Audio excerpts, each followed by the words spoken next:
שלום. אחרי שבמדריך הקודם ראינו כיצד לעשות לוגין, להיכנס בפעם הראשונה בתור מומחים לפורום, במדריך הזה מה שאני רוצה להדגים זה כיצד אנחנו יכולים להשיב לשאלות מהקהל. אז דאגנו שתשלח שאלה למומחה שלנו, ועכשיו כשאנחנו נכנסים למייל הפרטי של המומחה, יש לנו מייל חדש, MCT, שאלה חדשה בפורום MCT. בואו נפתח ונראה מה יש לנו פה. אז שלום, שם המומחה, ויש לנו פה את כותרת השאלה. יש לי שאלה בנושא אפליקציות ופרטי השאלה, ויש לנו פה שתי אפשרויות. אפשרות אחת, להיכנס בתור מומחה לפורום, מה שנקרא לעשות לוגין, או כניסה ישירה לדף השאלה. אם כבר עשיתי לוגין, אין טעם שאני אעשה שוב פעם לוגין, אני יכול ללכת ישירות לדף השאלה. אבל אם לא עשיתי לוגין, אז אני צריך לעשות שוב פעם לוגין. אוקיי? אז בואו ניכנס ונעשה לוגין.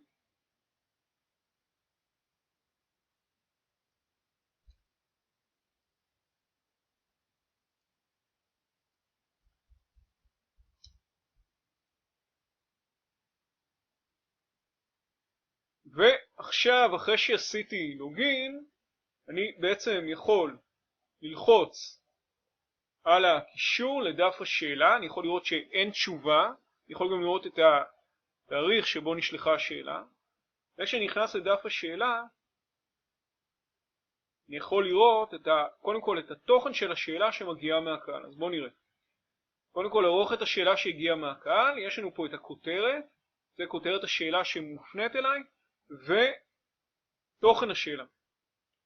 עכשיו, מכיוון שאנחנו עובדים עם אוכלוסיות שונות, לא כולם מצטיינים בעברית, יש לנו אפשרות לערוך את השאלה שמגיעה לנו מהקהל, להטיב את העברית, אולי להשתמש במושגים מקצועיים שיכולים לעזור לנו לקדם את הדף הזה בתוצאות החיפוש של גוגל. אז זאת אפשרות ראשונה, ושני השדות הראשונים הם בעצם מתייחסים לשאלה שמגיעה מהקהל ולאפשרות שלנו לערוך אותה ולטייב אותה.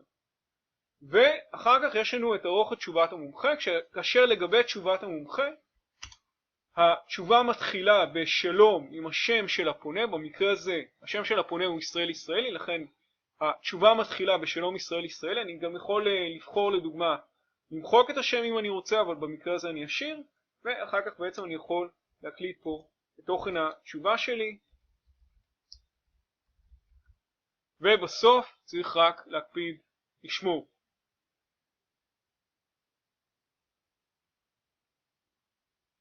אוקיי, אז עכשיו אם אני הולך לדף האינדקס,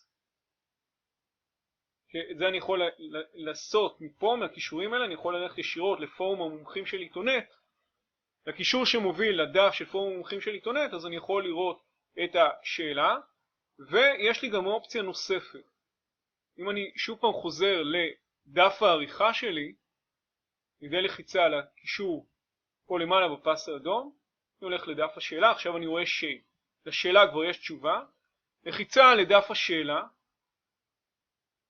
ויש לי פה קודם כל אופציה אחת, זה לערוך את התשובה או את השאלה כפי שראינו מקודם, ובנוסף אני גם יכול למחוק את השאלה. פשוט אני לוחץ פה על מחק שאלה, קופץ לי פה איזשהו פופ-אפ, שבעצם אני יכול לבטל את הבחירה במידה ואני לא רוצה באמת למחוק את השאלה, או לבחור כן למחוק את השאלה. אני לוחץ על OK, ושאלה נמחקת, ועכשיו אני חוזר חזרה לדף המומחה שלי. זהו, להתראות.